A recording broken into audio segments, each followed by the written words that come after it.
एक बार श्री कृष्ण से पूछा, कान्हा, मैं आपकी माया के दर्शन करना चाहता हूँ, कैसी होती है। श्री कृष्ण ने टालना चाहा, लेकिन सुदामा की जिद पर श्री कृष्ण ने कहा, अच्छा, कभी वक्त आएगा तो बताऊंगा। एक दिन कृष्ण ने कहा, सुदामा, आओ गोमती में स्नान करने चलें।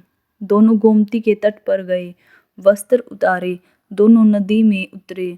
श्री कृष्ण स्नान करके तट पर लौट आए, पीताम्बर पहनने लगे।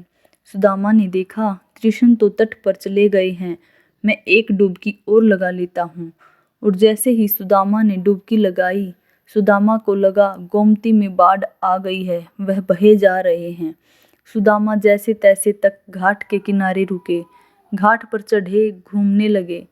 घूमते घूमते गांव के पास आए और वहां एक हथनी ने उनके गले में फूल माला पहना दी। सुदामा हैरान।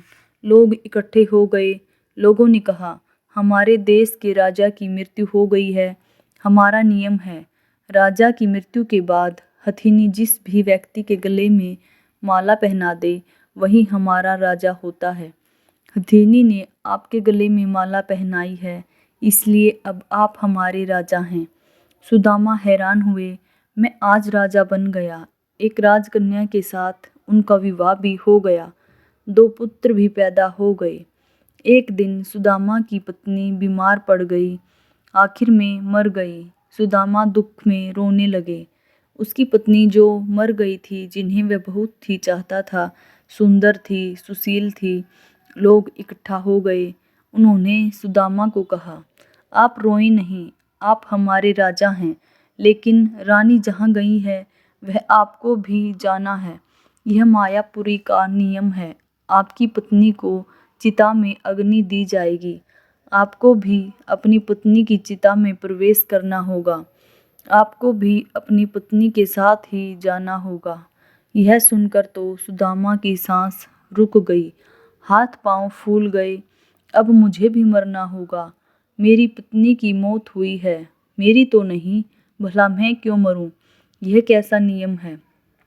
सुदामा अपनी पत्नी की मृत्यु को भूल गए। उसका रोना भी बंद हो गया।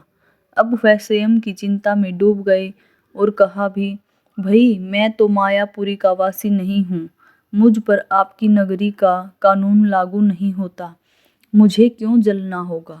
लोग नहीं माने। कहा, अपनी पत्नी के साथ आपको भी चिता में जलना होगा, मरना होगा, यह यहाँ का नियम है। आखिर सुदामा ने कहा, अच्छा भाई, चिता में जलने से पहले मुझे स्नान तो कर लेने दो। पहले तो लोग माने नहीं, फिर बात मान उन्होंने हथियार बंद लोगों की ड्यूटी लगा दी। सुदामा को स्नान करने दो, देखना कहीं यह भाग न जाए। रह रहकर सुदामा से बोलते रहते और सुदामा रो उठते। सुदामा इतना डर गए कि उनके हाथ पैर कांपने लगे।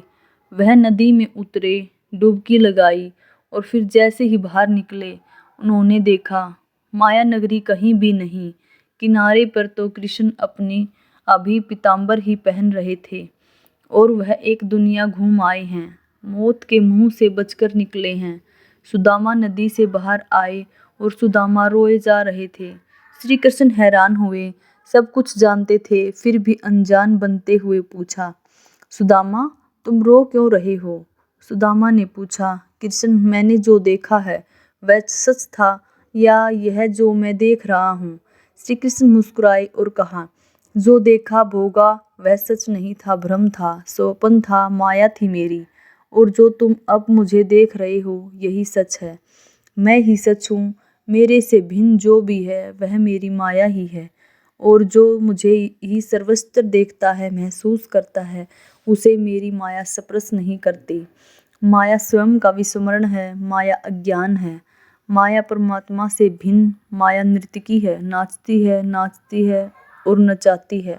जो प्रभु श्री कृष्ण से जुड़ा है वह नाचता नहीं, भ्रमित नहीं होता, माया से निर्लेप रहता है। वह जान जाता है, सुदामा भी जान गए थे। जो जान गया वह श्री कृष्ण से अलग कैसे रह सकता है। आशा करती हूँ यह कहानी आपको जरूर पसंद आएगी। कहानी सुनने के लिए आपका बहुत बहुत धन्यवाद। Please channel subscribe. Radhe Radhe.